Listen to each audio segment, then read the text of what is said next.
This is it. This is the official radio station for the 33rd Annual Convention and Exposition of the Home Builders here in WFAA, Dallas-Fort Worth.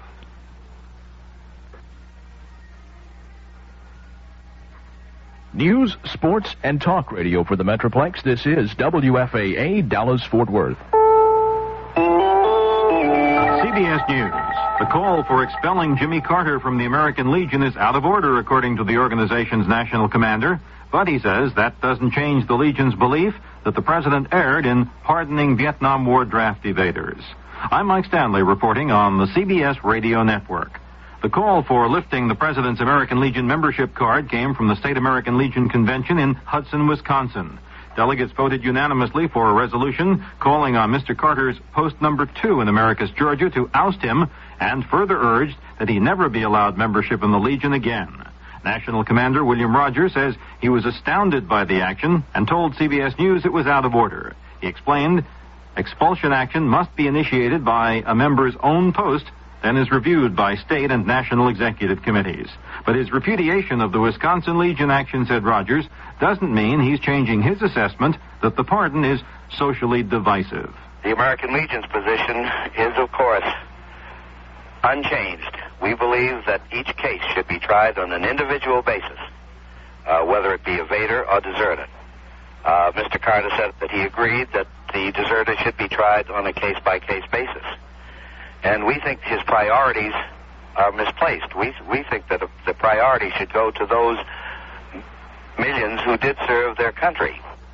One of the draft evaders, a Toronto high school teacher who hasn't returned to this country since 1969, Sunday saw what it was like to cross the border and walk once again on U.S. soil. Tony Rodriguez visited in Buffalo, and though enjoying being able to do so legally, expressed concern for those still unable to return. I really hope that someday they'll be able to see that we had to do that against the war because it was a very bad war, and I certainly hope, too, that I'm only half of the issue. There's still all those deserters. People, I know that's a more serious thing, but I certainly hope that someday they'll be able to come back also with the same sense of relief. Rodriguez went back to Toronto, saying it was nice to visit with his friends, but that he wanted to think about the whole experience. A White House spokesman says Agriculture Secretary Bob Bergland will go to Florida to survey freeze damage to citrus and vegetable crops and discuss the situation with state officials there. Governor Ruben Askew already has declared Florida's agricultural counties disaster areas, and an application for a federal declaration of disaster is expected when further detailing of the extent of damage has been compiled. Milder temperatures Sunday reduced pressure on gas and heating oil supplies in most sections of the country. Lingering sub-zero weather in parts of Ohio, however, impelled Governor James Rhodes Sunday night to declare a statewide natural gas emergency. The order broadens the statewide energy alert he declared in an executive order last week. Ohio's legislature will convene in special session Tuesday to see what it can do about the worst energy crisis in the state's history.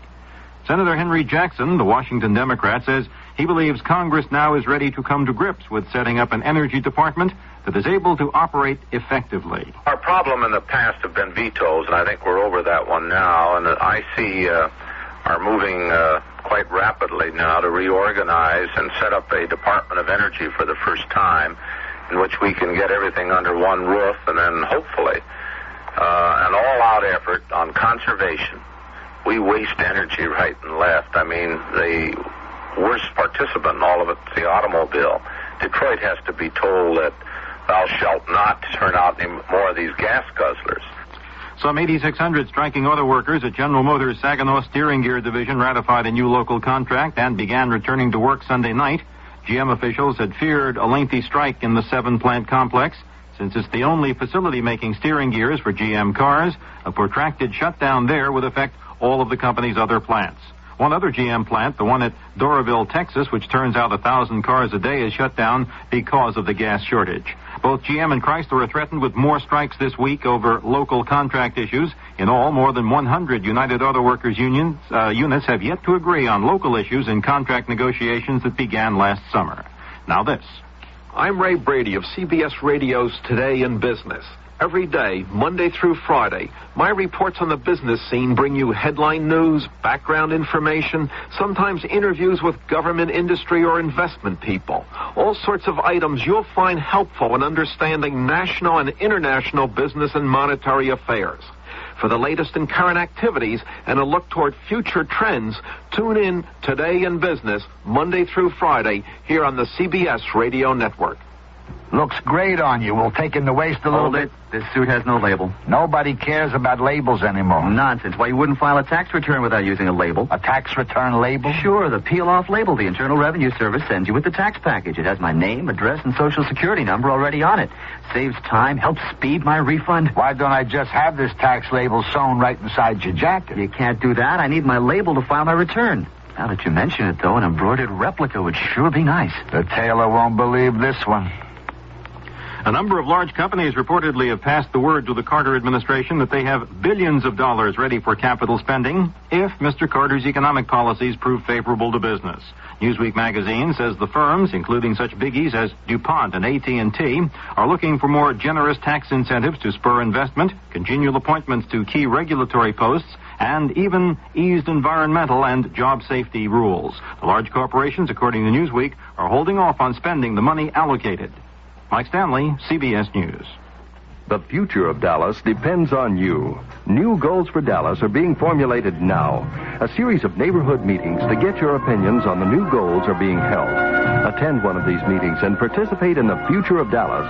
How do you feel about questions facing us like the possibility of establishing a mechanism for qualified and representative people from the private sector to review the Dallas city budget, then report back to the citizens? Or the revitalization of the central business district and inner-city neighborhoods to stimulate the economy? How do you feel about the establishment of a regional transportation authority to finance and operate major inner-city systems? These are just three of the proposed goals for Dallas. There are many others, and perhaps you have some to suggest. You can really make a difference in the future of Dallas by attending one of the neighborhood meetings on the new goals for Dallas.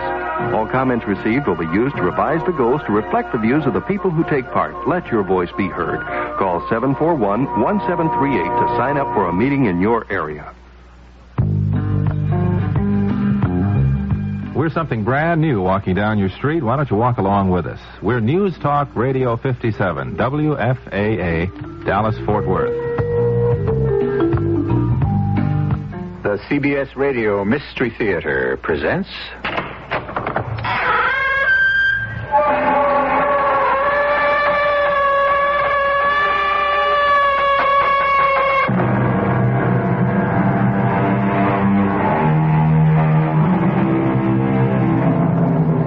Come in.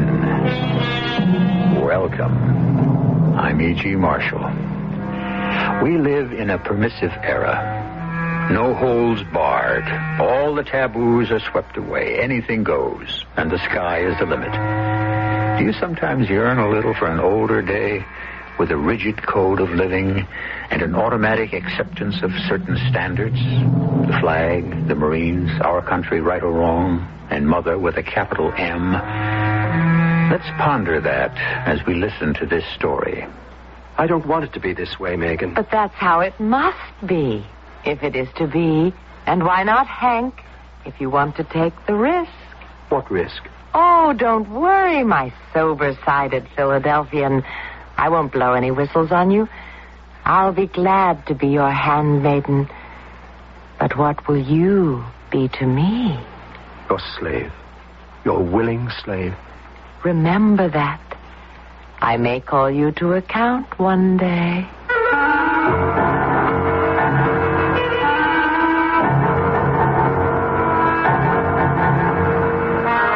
Our mystery drama, The Living Corpse, was written especially for the Mystery Theater by Ian Martin and stars Herd Hatfield. It is sponsored in part by Buick Motor Division. I'll be back shortly with Act One. It is a magic moment. You are at your Buick dealers, about to drive home in your brand new Buick LeSabre. It's lean and trim, classic lines. It looks quite unlike any full-size Buick you can remember. You get in. A heady new car smell surrounds you. Your LeSabre feels the way it looks, tight. You turn the wheel a little. No wasted motion in this car. Big brushed metallic gauges look back at you. That V6 engine is doing great. You rub your hand on the seat. 6 people could be really comfortable in here. You swing into your driveway. Your wife, the kids, the dog, everyone but the parakeet descends in the car and gets in. Off you go to nowhere in particular. Life and your new LeSabre are great. Maybe the dog shouldn't sit on the seats.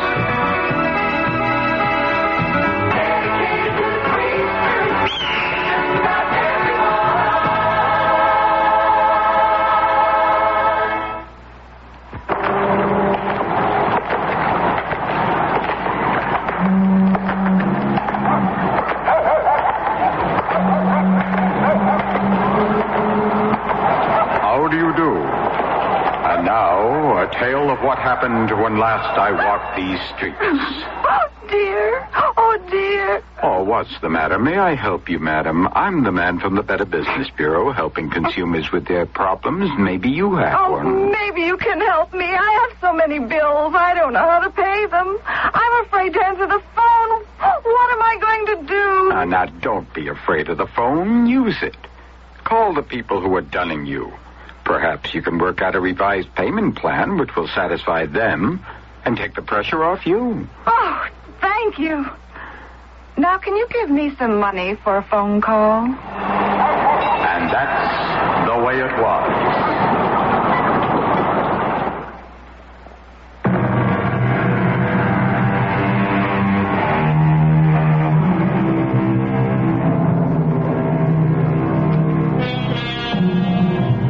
Philadelphia didn't just happen. It was planned. 2 main streets, Broad and Market, bisecting each other at the center of town. 4 squares in each quadrant, of which the only one we need pause to consider is Rittenhouse Square. To own a house on Rittenhouse Square was to be the creme de la creme of Philadelphia society, and so, by extension, of the world. The Peabody House has been there since the square was built, and the family has never lived anywhere else. Why should they? After all, where else is anywhere? My name is Henry Gerard Flower Peabody. Most everyone says I was born middle-aged. Not to my face, of course. But I don't think I'm necessarily so stodgy. I'm a product of a very special society by birth and breeding, and naturally a certain decorum must be observed. But even though I was born in another century, I think I've kept up pretty well with the one in which I've lived 79 years of my life, in spite of my isolation ever since Mother died and the other. But before they locked me up and threw away the key, all those people would have been surprised to know that I wasn't at all what I seemed. Yeah? What do you want? May I ask to whom I'm speaking? I'm Lieutenant Quinn, Chief of Homicide. Who the deuce are you? A citizen of our fair city in pursuit of his duty. My name is Henry Gerard Flower Peabody V. Good Lord, there are more of you. The name travels in the family. Hey, now, wait a minute. You don't mean the Henry Peabody. I mean the son of... Look, you mean your mother is Mrs. Peabody? I should certainly hope so. That lives on Rittenhouse Square, the philanthropist like that gave all them millions to the church and charities and all like that? The same. Well, sit right down, Mr. Peabody. Now, what can I do for you? I don't believe I feel exactly like sitting. You see, I want to report a murder. How about that? You seen one committed? That's right. You know the victim? Of course. And the name? Megan. Megan? That's all? I don't know any other name. Just Megan. Well, a man or a woman? Don't be silly. A woman, of course. It means child of light. What does? Megan. It's short for Margaret in Welsh. Oh, is that a fact? Any idea who the perpetrator was? I am the murderer. That was such a very long time ago. 45 years ago. And I'm starting with the end of my life. Perhaps I should start a little closer to the beginning. I was born in 1897 when William McKinley was in his first term, a Republican naturally. In 1901, when Mr. McKinley was assassinated and Teddy Roosevelt became president, I was 5 years old. And in 1915, when the Germans sank the Lusitania, I was 19, which made me old enough to be one of the first to sign up when America entered World War I 2 years later. Mother made quite a fuss. I just can't believe it. How dare you, Henry? It was my duty to my country. But without consulting me first? Mother, I am a man now. There's no need for you to go over to those backward countries with their dreadful plumbing while there's a war on. It's too late. I've already signed up and I'm of age. Oh, don't be silly. Jack Pershing is an old acquaintance of your poor dead father's. All it will take is a word from me. No, Mother. What did you say? No, Mama. I can't back out now. It isn't just me. It's my whole class. Class is just the point. There's no need for... I meant my college class. Look, I couldn't back out on Fizzy. Lambert Fizdale has signed up too? I thought he was going to be a doctor. Well, that can wait. And what about your degree? That can wait, too. Mama, there's no use arguing with me this time. I've made up my mind. Just as stubborn as Henry IV, your dead father. Oh, it all comes from that man in the White House being a Princeton graduate. Wilson. Naturally, he got us into the war. He's a Democrat. Now it's up to us Republicans to get us out of it. That's not fair. Nevertheless, it is true, and it's the way I feel. As you can see, Mother was quite formidable. But there wasn't any use in arguing with her. Usually it was easier to submit with good grace. But not this time. This time I was going to have my way. Mother always reminded me of the joke. You can always tell a Harvard man, but you can't tell him much. Well, a Philadelphia mainliner dowager is in the same boat. You see, 3 years of college, my Army service, and then back to college to graduate, taught me that what was inside me didn't exactly go with my staid, sober outsides. Funny now, Fizz was absolutely different, even though he planned to be a doctor. Well, Henry, I'm certainly glad that's over. What's over, Fizzy, old bean? The war. What war? The one we've just... Henry, are you inebriated? Not on your tin type, dear fearless Fizzy of the fighting Fusiliers. Anyway, if I were, I'd be drunk, not inebriated. You mean the war we never got to fight? Well, that was hardly our fault. Of course it wasn't. Do you know, I suppose I should be ashamed, but I'm not glad it's over, not one bit. I never expected to feel so free and emancipated, ever. Now, that's a peculiar thing to say. Why? Isn't it time I was? Don't you want to be? Well, I don't consider myself enslaved. All right. You finish your moxie and I'll down my beer and let's go over to Aunt Molly's together. Aunt Molly's? Well, you must be off your rocker. Why, that... A house of ill repute, eh? Now, that all depends on the point of view. I've never heard it anything but highly recommended, and I can vouch for that myself. Obviously, you can't handle your liquor. Oh, stop being such a stuffed shirt, Fizzy. You're going to be a doctor. You mustn't flinch at anything that has to do with the flesh. It's a new world, and a liberated one. There's no need to be coarse. First of all, you are talking to an engaged man. Second, you're a Philadelphian and ought to know better. And last, you know that Aunt Molly's is off limits to enlisted men? Well, you're right about the first and the last, but the second question is gravely open to doubt, or vice versa. You see, I now consider myself an American at large. Henry Peabody, you know what I think? What? I think the sooner you get back to Rittenhouse Square and your dear mother, the better off you'll be.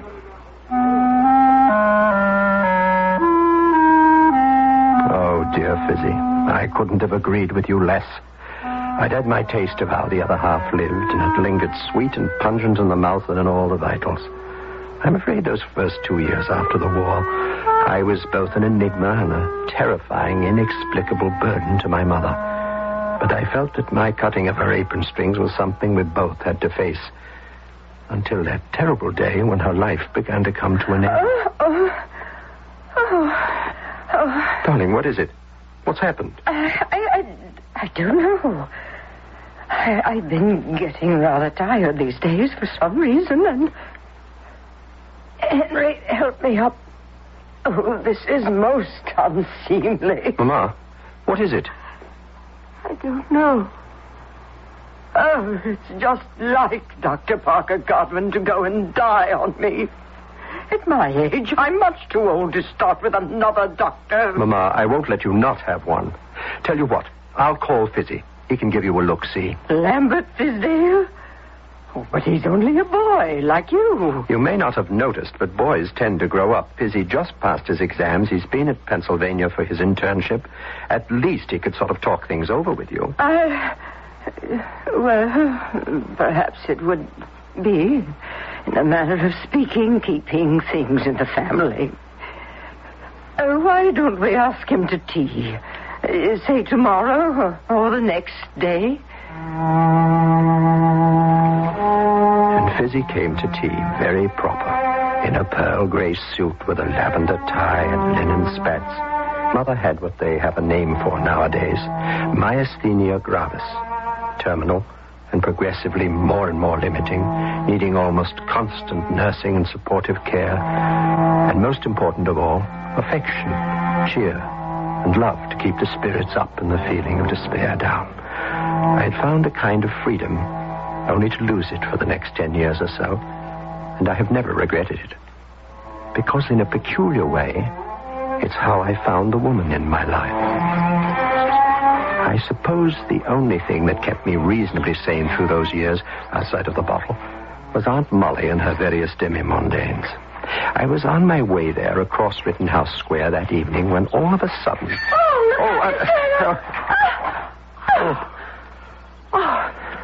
I'm sorry.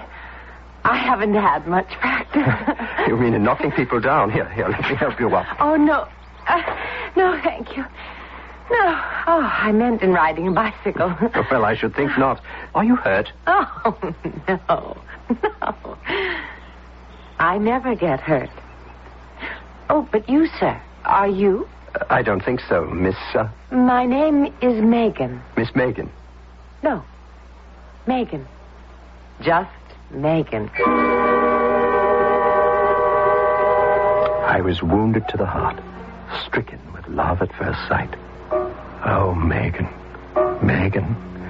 you're a taste in my mouth like spring strawberries, a smell like early hyacinths, a sound in my ears of my blood coursing through my veins. You were the beginning and the end, a symbol of life and death, yours and mine together. You were the best thing that ever happened to me, and the worst. I cannot think of you as evil, and yet you were born to destroy.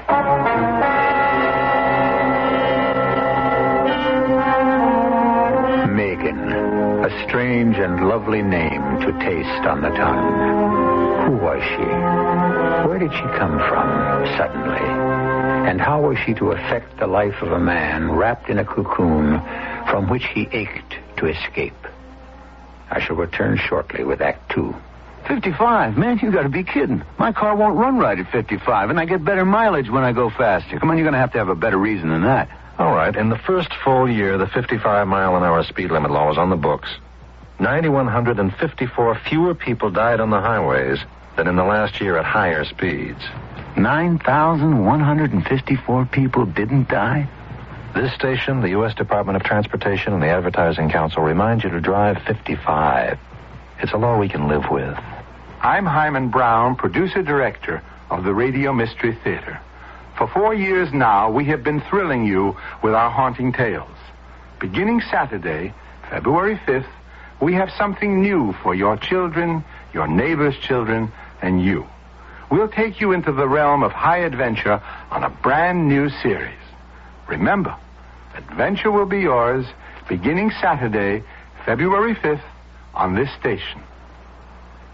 Hello, this is Julius Irving. When I'm on the court, I can't allow myself to be distracted by anything, because basketball is a game of total concentration. The work of the March of Dimes also involves total concentration. The March of Dimes is concentrating on how to solve the nation's #1 child health problem, birth defects. And that's something that should concern all of us who want a healthy future for our children. As the facts stand now, more than 250,000 babies are born each year in this country with birth defects. But there is hope. The March of Dimes is supporting research programs that may one day find the means to protect the unborn and the newborn from birth defects. Researchers have already found ways to prevent some birth defects. I believe that with our help, yours and mine, the battle can be won. So please help the March of Dimes efforts and ensure a healthy birthday for all babies.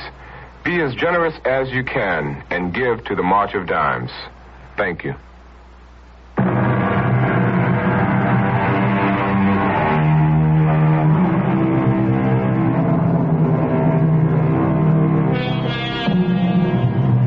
It was Prospero the magician in Shakespeare's play The Tempest who said that we are such stuff as dreams are made on. But he also went on to add, and our little lives are ended with a sleep. For nearly 50 years, Henry G.F. Peabody V has lived a strange life that sleep has not rounded or death come to still. Where has he lived it, and how? That's his story, not mine.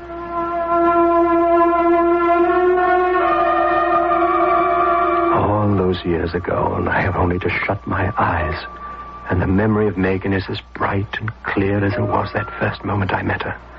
Was she tall, short, blonde, or brunette, brown-eyed, or blue-eyed? I can't answer you. Not because I don't remember, but only because I seem to remember she was all, or any of those. She was woman. She was desire. And she was glowing with an inner light that seemed to me to be the answer to all life and love. Megan. It's a lovely name. It's short for Margaret, and it's Welsh. And it means, if it has to mean something, the child of light. What's your name? Peabody. Peabody? Well, Henry Peabody. Henry? You know what that means, don't you? No, I mean, well, what does it mean? The ruler of an enclosure of private property. It does. It does. Does it fit you? I suppose, in a way. That's your picture of yourself?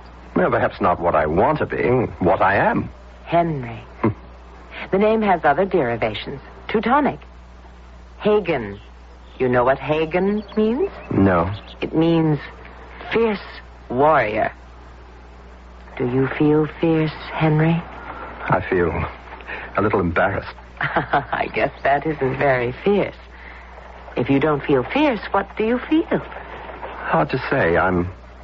For the moment, I'm lost. Then let me help you find yourself. Your real self.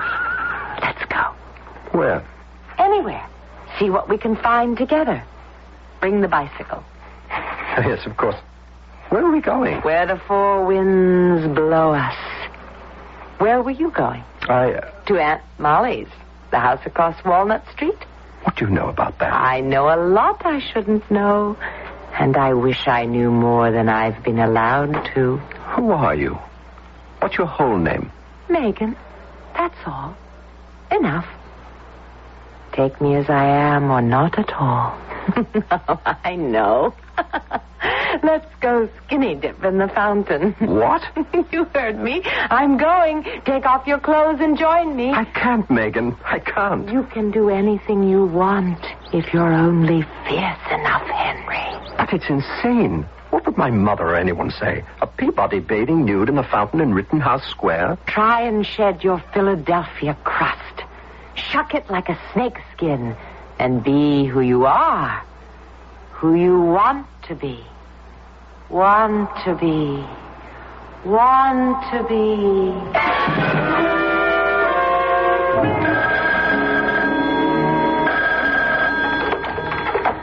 Hello. Yes, this is Dr. Fisdale. Who? Henry Peabody, indecent exposure. Well, of course, I'll be right down and arrange to bail him out.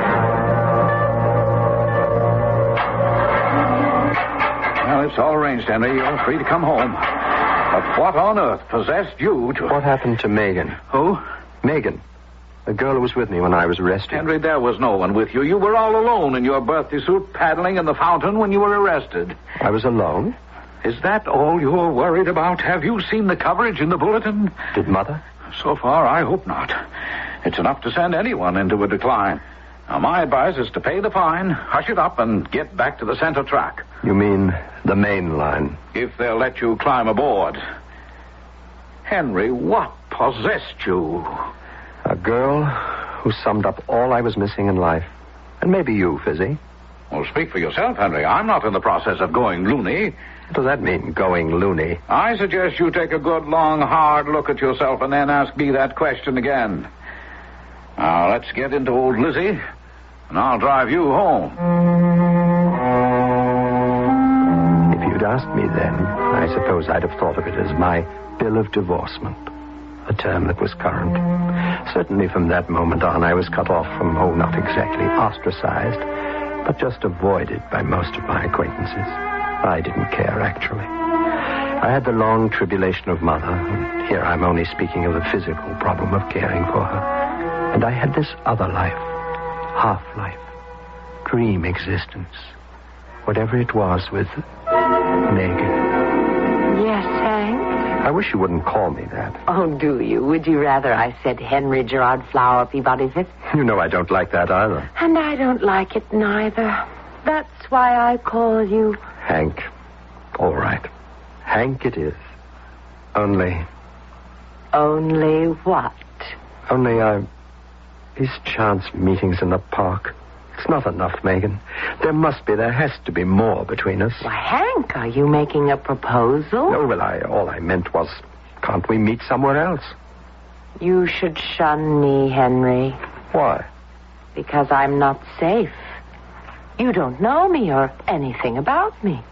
Megan, I want to take you home to meet my mother. Oh, I don't think so. I don't think she could ever see me for dust. Why not? I have no family, no background. I'm not very safe at all. You want to take a girl home to meet Mother, take Prudence Holmes or Deborah Williams. I don't want Prudence or any other girl. I want... You want what? Me? Yes. Oh, Henry, ruler of the enclosure, be careful. I'm very dangerous. Who knows who I am? I might be Bronwen, the love goddess, or from Glen Cook in the southwest county of Dufed. Should you look below my left arm for the blue half-moon mark of the witch, or maybe if you listen too close, you might find me one of the 3 birds of Rhiannon. The what? Did you ever hear tell of them? Their song was so sweet that they could sing the dead to life, or put the living into the sleep of death. Don't I worry you, Henry? Don't I frighten you? No. You only make me love you more. I want to be with you. Live my life with you. Are you sure? It wouldn't be easy. I have no conscience, you know. Is that why you left me alone with the bicycle and not a stitch of clothing waiting in that pool? Oh, poor Henry V. What did you say when the policeman caught you? Once more into the breach? I'd rather have said once more into the breeches. But that's past and done. We've seen each other enough since then. Megan, there has to be a way I can spend time with you. How then? I've taken a little apartment on Chatham Street. Could we meet there? Or better still... would I move in and be there for you to come to? I don't want it to be this way, but But that's how it must be, if it is to be. Well, why not, Hank? If you want to take the risk. Risk? What risk? Oh, don't worry, my sober-sided Philadelphian. I won't blow any whistles on you. I'll be glad to be your handmaiden. But what will you be to me? Your slave, Megan. Your willing slave. Remember that. I may call you to account one day. It was only 3 flights up. Philadelphia's old red brick houses don't run to many stories. And we had the top floor. Megan and I. Oh, it wasn't what you might think. Just a place to be alone. To grow drunk on the fragrance of her. To live a dream richer and more satisfying and soothing than any distillation of poppy seed or that bitter derivative of the cocoa plant, cocaine. A shield against the world that battered me every day. Henry? Henry? Yes, Mother. Where do you keep disappearing to? You're never about when I want you. I'm sorry. Far be it from me to complain, although I am dying by inches. I don't expect you to be at my beck and call every instance, of course, but these long absences, where do you go? What do you do? I have to get out of the house now and again, Mother. Well, naturally, of course. But you always seem to pick the moments I feel my worst. One of these days, during one of these unexplained absences, I'll slip away. And you'll never forgive yourself, I hope, for not being here to brush back the angel of death. If I at least knew where to reach you. Well, sometimes I'm just taking a walk. Or having lunch with someone like Fizzy. Don't mention Lambert Fisdale's name in this house. He's the one who made a chronic invalid out of me. Mama, he only diagnosed your problem. He didn't give it to you. You mustn't think you're dying. I have no intention of doing so. That's the spirit. You'll outlive us all. Well, I don't know about that. But I do plan to live out my 70. And that gives me a long time to go. I felt sick to my stomach at the thoughts that raced through my head. She probably would. And it was an eternally long time. And I was trapped. Hopelessly trapped. I carried a splitting headache with me to Chatham Street, and it was a long time alone with my darling, my head on her lap, her hand gently stroking my brow, before I felt the tension beginning to ease. Feeling better, Hank? Yes. Oh, you've got to do something about it, you know. Something about what? Mama, if you want to have me, or anyone like me... What are you talking about? You know, there's no use taking me home to meet her. She wouldn't understand about you. And if Mama doesn't understand, you can't run away, can you? She has the money. I have no job. I don't know what kind I could get, but whatever it was, it would be a long time before... We've been all over this before ad nauseum, Hank. You know as well as I do. There's only one way to make Mama loose the purse strings. How? For her to die. But myasthenia gravis, there's no definite prognosis. There are constant remissions and the progress is slow. There's no telling when that will happen. Oh, yes, there is. What do you mean? Well, if she won't die by herself, you'll just have to arrange it for her, Hank.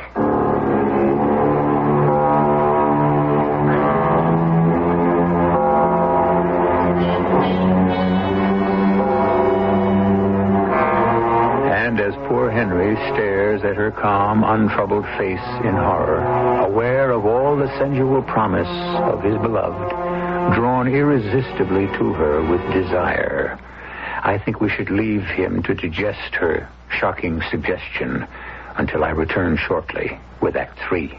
It's Athletes versus MS, multiple sclerosis. This is Frank Gifford with the word on the fight against MS. Athletes from every sport are banding together to do everything they can to help stop the great crippler of young adults. MS strikes in the prime years, usually between the ages of 20 and 40. The best years in the life of an athlete, in the life of anyone. When fathers are trying to carve out a career, young mothers are trying to raise a family. Well, the sports world is fighting back against MS. People like Brooks Robinson, Tom Seaver, and Eddie Arcaro. Right, this is Eddie Arcaro. Before now, the only team I've been part of is me and my horse, which isn't bad when you're riding such greats as Citation and Whirlaway.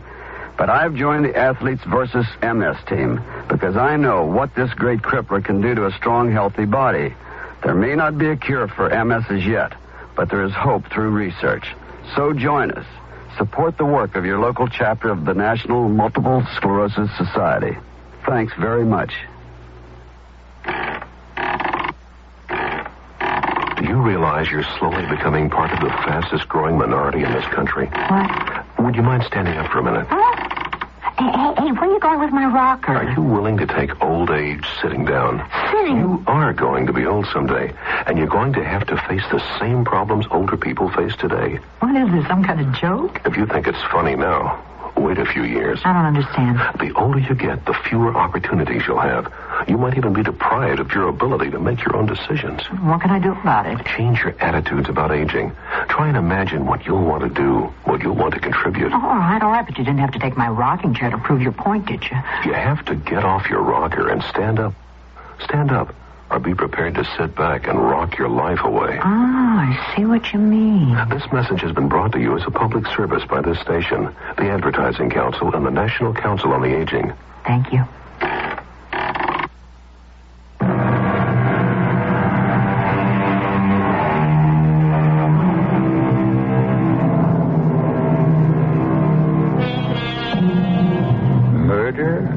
Is that what the ethereal Megan is suggesting?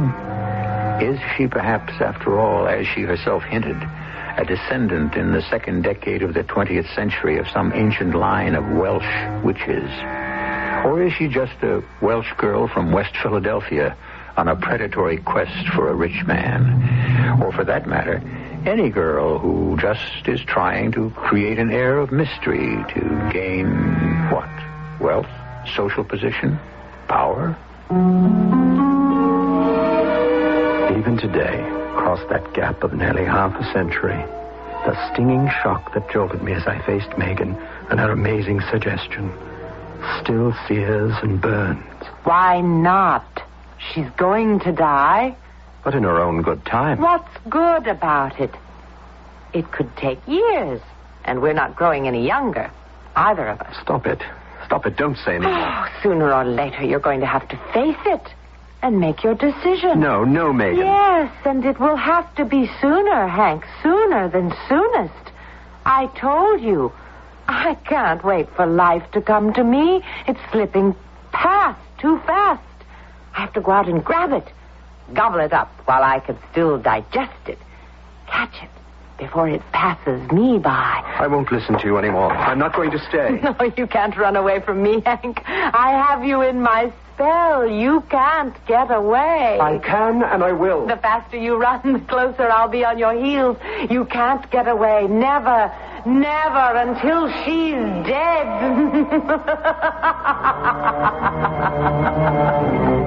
I fled as if I were pursued by the hound of heaven.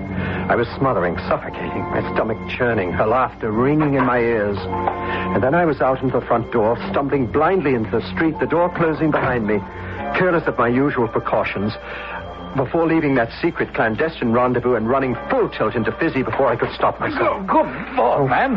Why don't you look where you're going? For heaven's sake, Henry Peabody. Where have you been hiding yourself lately? Sorry, Fizzy, accident. I didn't see where I was going. Can't stop. You look as if you'd seen a ghost. Whatever it is, you're in shock, Henry. We've got to get you at least sitting down for a moment. Now, come on now. Lean on me. I'm taking charge for the moment.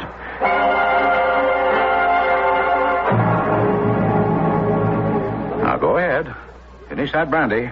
I'm not sure I... Do as you're told. You just sit back and let me loosen your tie. There. Let me see. No fever. But your pulse is racing as if you'd had an electric shock. What on earth happened to you? Something I can't talk to you about.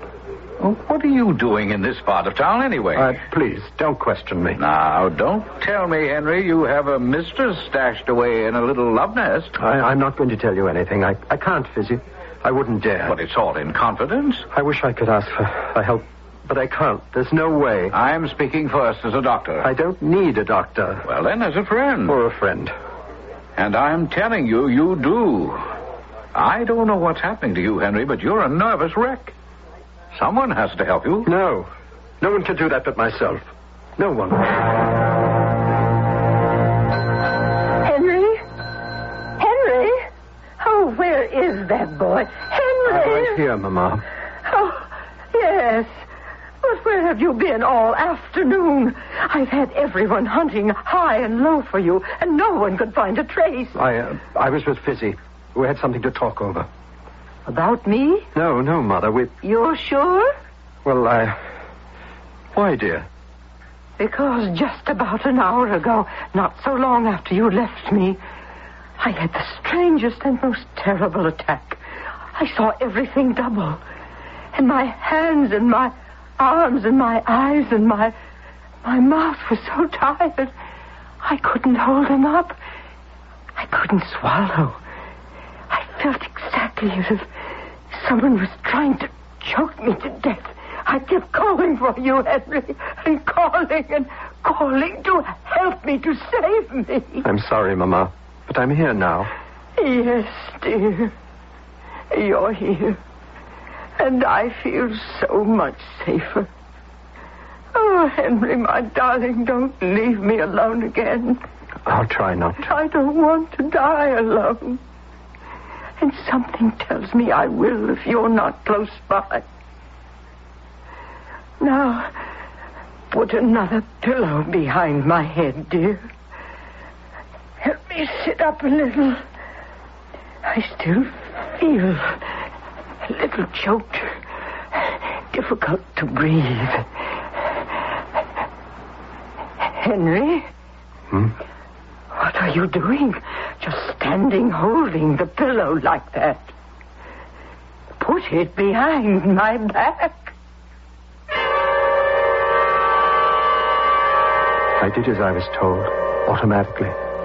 What was racing through my mind was the answer I might have made to Mother's question. What had I been going to do with that pillow? I mean, what might I have done with it? Hammering at the back of my brain was Othello's line just before he smothered Desdemona. Put out the light, and then put out the light. Appalled by the seed that Megan had sown in my head, even more appalled by the thoughts that had sprouted from it. For almost 2 weeks, I scarcely left the house, conscience-stricken and ashamed. I tended my mother hand and foot, resolutely trying to strike Megan out of my mind. But it was no good. Eventually, I found my way back to her. Come in, Hank. I've been expecting you. I couldn't stay away. I thought you couldn't. How's Mama? What? Oh, she's fine. She seems better. I'm sorry to hear it. Megan, you don't mean that. But of course I do. She's the only thing that stands between us and the life we want, isn't she? I can't believe you would dare say such things so openly. Take that back, or I won't be back. I can't. But you'll be back, Hank. You'll be back.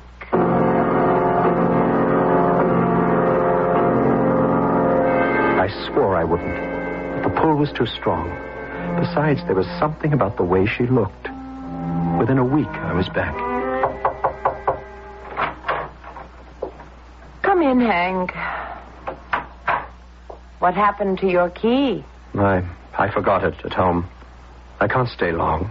Oh? How's Mama? I don't want to talk about her. What do you want to talk about? You. I thought the last time I was here that you didn't look well. In what way? I thought maybe you weren't getting enough to eat. That isn't what you thought. You thought I looked older. And you were right. You see? Crow's feet coming around my eyes. Deep wrinkles by my mouth. Soon the flesh will begin to sag, the hair to turn dull. I told you. I had a fury about living. I have to take life in gulps and savor it in great bunches because I haven't time. It's passing me by. Only one way you can save me. How? I told you. Get rid of her. Again I fled, and the battle raged inside me, tearing me apart. Mother was in a remission herself again, difficult, cantankerous, demanding, at her most stifling. That last one evening was the climax. What's the matter, Henry? You seem so fidgety. I don't know, Mama. It seems stifling to me. I need a breath of fresh air. Oh, well, if it were hard to breathe for anyone, it would be me, with my condition. Now, just settle down. Plump up my pillows, dear, and then you can read to me. I'll be glad to later, but first, you've really got to excuse me. Oh, don't go off and leave me tonight, dearest. But you said you were feeling so well. I am. But I'm afraid of being alone. And also, Also what? I don't know. I have the eeriest feeling tonight, as if there was someone else in the room. A cold, strange presence. Oh, now, give me the pillow, dear. I've just got to get away. From your own mother? Oh, don't be silly. I'll never let my boy go. Now give me the pillow. I blacked out. I just don't remember anything. Until suddenly I was with Megan, and her voice came to me as though drifting out of a fog. Kill her. Kill her, or we have nothing. I can't. I could kill you for even suggesting it. I'm rooted too deep inside you. You'd have to tear me out, rout me out, dig me out like a dandelion root. You'd have to kill me to get rid of me. And you wouldn't dare. You haven't the courage. I warn you, don't drive me too far. The problem is I haven't driven you far enough. I waited too long. And now you see me as ugly. I am ugly. Hideous. If you're ever going to do it, it had better be now while you still have the chance.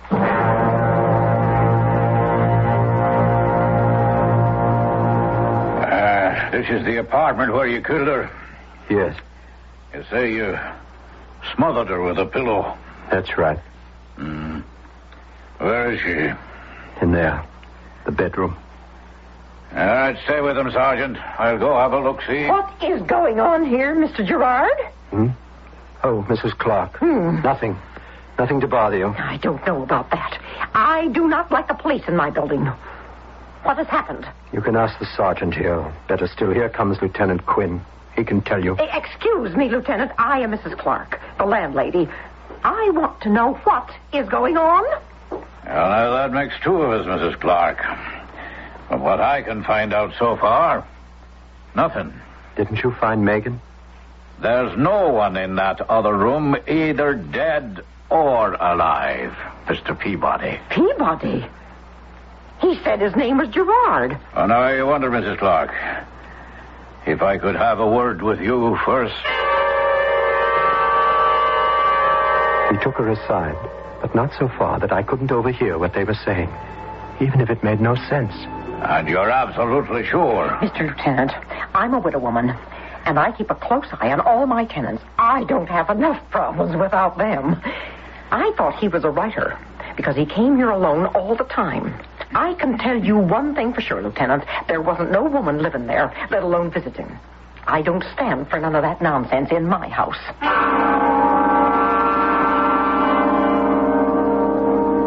Where have you been, Henry? Does it matter? I think it does. Your mother. What about Mama? Why, she's dead, Henry. The maid called me. She was dead when I got here. How? Respiratory failure. You mean she just stopped breathing? Well, it's not uncommon in her condition. I just wouldn't have expected it so suddenly. I don't know what you're trying to suggest, Lieutenant. Smothered? Why? Well, I can only tell you what my report will be, and I'm quite sure an autopsy wouldn't change it. Cause of death, acute myasthenia gravis resulting in respiratory failure. About the other, as a doctor, there never was any woman named Megan. She was a phantom, a figment of my poor friend's disordered brain.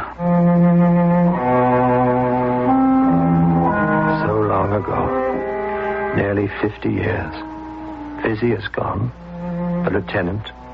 Megan. Mama. Only I live on. For what? Oh, I'm happy enough here. I'm not nearly so mad and disjoined as they like to think me. And thank heaven there's enough money Why do I stay? I'll tell you why.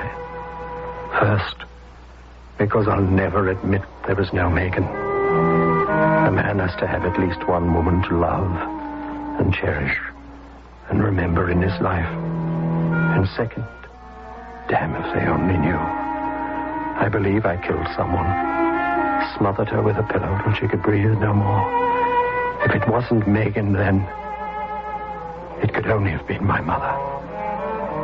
That's a real horror for which I deserve to be punished.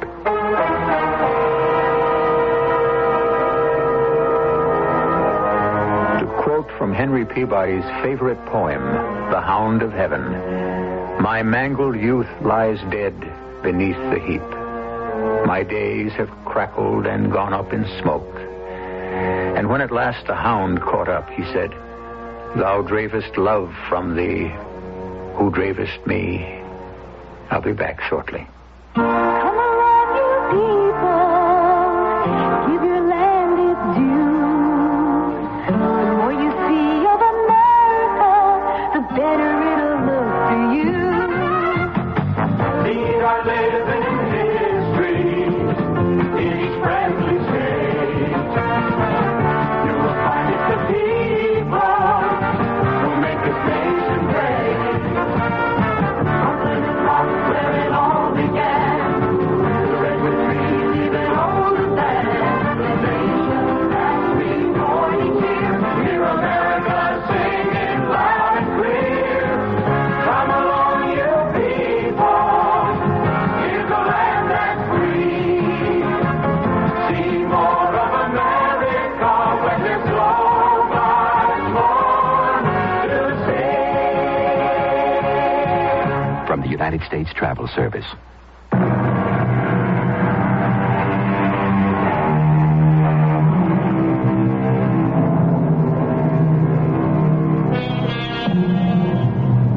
The mores of any society are a pendulum that swings from side to side under the pressure of events and the changing whim of human nature.